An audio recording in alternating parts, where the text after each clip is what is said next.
الحمد لله رب العالمين والصلاة والسلام على سيدنا محمد طه الأمين وعلى آله وصحبه الطيبين الطاهرين ومن تبعهم بإحسان إلى يوم الدين أما بعد عباد الله أوصي نفسي وإياكم بتقوى الله العلي العظيم. Louange est à Allah, le Seigneur des mondes, et que Allah élève en degré notre prophète Muhammad sallallahu alayhi wa sallam. Je témoigne qu'il n'est de Dieu que Allah, lui seul. Il est celui qui n'a pas d'associé, il n'a pas de ressemblant, il n'a pas de forme, ni d'image, ni d'organe. Mon Seigneur est exempt de la position assise et de l'endroit. Il est de toute éternité et il n'y a pas d'endroit de toute éternité. Il est maintenant tel qu'il est de toute éternité, il existe donc sans endroit, subhanahu wa ta'ala. Je témoigne que notre maître et notre bien-aimé, notre guidé éminent, la prunelle de nos yeux, Muhammad, est son esclave et son messager. Il est celui qui Allah Ta'ala a élu, et il est celui qui Allah Ta'ala agrée le plus. Il est celui que Allah a envoyé comme miséricorde pour le monde, comme guide, annonciateur de bonnes nouvelles et avertisseur d'un châtiment. Le prophète Muhammad a transmis le message. Il s'est acquitté de ce dont il a été chargé. Il a donné le conseil à sa communauté que Allah le rétribue pour nous du meilleur de ce dont il a rétribué ses prophètes. Que l'honneur et l'élévation en degré ainsi que la préservation de ta communauté, de ce que tu crains pour elle, te soient accordés à Rasulallah. Chers bien-aimés musulmans, je vous recommande ainsi qu'à moi-même de faire preuve de piété à l'égard d'Allah, Al-Ali Al-Azim, de suivre avec préservation la voie tracée par le Coran honoré et d'œuvrer conformément à sa loi. C'est la voie qui mène au salut le jour du jugement dernier, ce jour où ni bien ni enfant ne seront d'aucune utilité, sauf pour celui qui viendra saint de toute forme de mécréance. Allah tabaraka wa ta'ala dit dans son livre honoré ce qui signifie: Allah ordonne que vous n'adoriez que lui et que vous vous comportez avec bienfaisance envers vos parents. Si l'un d'entre eux, ou tous les deux, atteignent la vieillesse auprès de toi, ne leur dis pas ouf, ne leur parle pas durement et adresse-leur de bonnes paroles. Sache, mon frère musulman, que Allah tabaraka wa ta'ala t'accorde sa miséricorde, que la bienfaisance envers tes parents n'est pas quelque chose de spécifique à un seul jour de l'année, comme se sont habitués à le faire certaines personnes. Nous avons reçu l'ordre d'agir avec bienfaisance envers eux tous les jours de l'année. La bienfaisance envers ta mère est source de plus de récompense que la bienfaisance envers son père. Ainsi, il convient de dire: je recherche ton agrément, ô mère.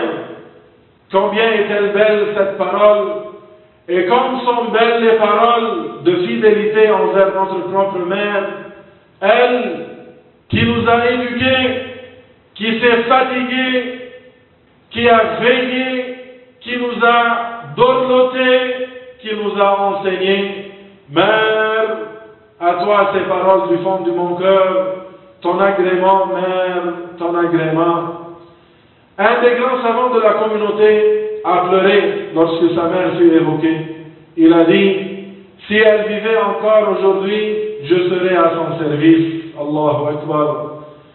Le messager d'Allah, sallallahu alayhi wa sallam, notre maître Muhammad, s'est rendu sur la tombe de sa mère un jour.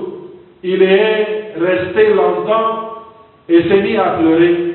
Le messager d'Allah sallallahu alayhi wa sallam a pleuré sur la tombe de sa mère.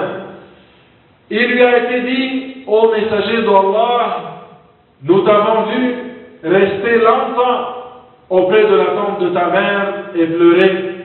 Le prophète sallallahu alayhi wa sallam a répondu ce qui signifie: J'ai demandé l'autorisation à mon Seigneur de lui rendre visite, il me l'a autorisé, et je lui ai demandé de pouvoir invoquer son pardon en sa faveur, il ne me l'a pas accordé.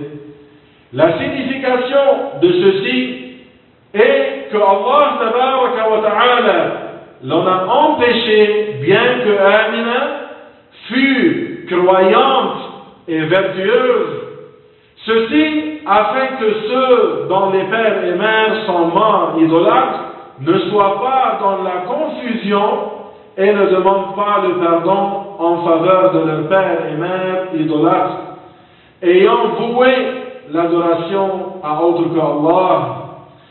Chers frères, si tu fais preuve de bienfaisance envers ta mère, alors persévère en cela. Et si tu étais de ceux qui causent un grand tort à leur mère, alors repens-toi à Allah. Si tu as perdu ta mère, cette mère qui t'a pris dans ses bras et qui t'a serré contre elle, alors va sur sa tombe et demande le pardon en sa faveur. Invoque Allah Ta'ala afin qu'il élargisse ta tombe.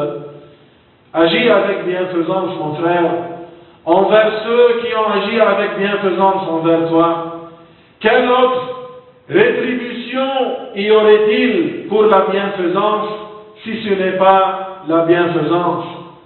L'Islam ordonne la bienfaisance envers ses parents, et la bienfaisance, c'est de les honorer, de les respecter et d'agir avec bienveillance envers eux. À ce sujet même, Ibn Abbas, que Allah Ta'ala l'agrée, lui et son père, a dit: ne secoue pas tes vêtements en leur présence, de crainte que la poussière ne retombe sur eux. Allahu Akbar. Je demande à Allah Tabaraka wa Ta'ala de nous accorder l'agrément de notre mère. Oh Allah, pardonne à ma mère et élève-la en degré. Accorde-moi d'être bienfaisant envers elle, Ya Allah, Ya Azim. Un des compagnons a interrogé le messager d'Allah sallallahu alayhi wa sallam.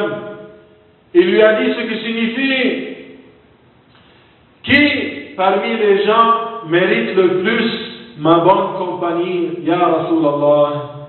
Le prophète sallallahu alayhi wa sallam a répondu: Ummuk, ce qui signifie ta mère. Puis le compagnon a demandé: qui ensuite? Le prophète sallallahu alayhi wa sallam a dit: Ummuk, ce qui signifie ta mère. Puis le compagnon a demandé: et ensuite qui? Le prophète sallallahu alayhi wa sallam a dit: Ummuk, ce qui signifie ta mère. Le compagnon a demandé à nouveau: qui ensuite, ya Rasulallah? Le prophète sallallahu alayhi wa sallam a répondu: Abouk, ce qui signifie ton père. Allahu Akbar kabira. Oh mère, tu restes un chant d'amour sortant de ma bouche, un cri de joie, une mélodie empreinte de sérénité qui envahit mon cœur, une belle histoire de tendresse tout au long de ma vie.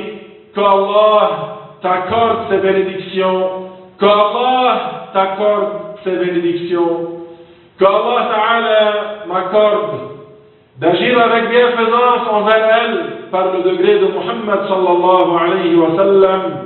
Oh Allah, toi le miséricordieux des miséricordieux, oh Allah, voici mes propos, et je demande à Allah tabaraka wa ta'ala qu'il me pardonne ainsi qu'à vous. واعلموا أن الله تعالى أمركم بأمر عظيم، أمركم بالصلاة والسلام على نبيه الكريم، فقال وهو أصدق القائلين: إن الله وملائكته يصلون على النبي يا أيها الذين آمنوا صلوا عليه وسلموا تسليما. لبيك اللهم صل وسلم وبارك وأنعم وأكرم على سيدنا وقائدنا وحبيبنا محمد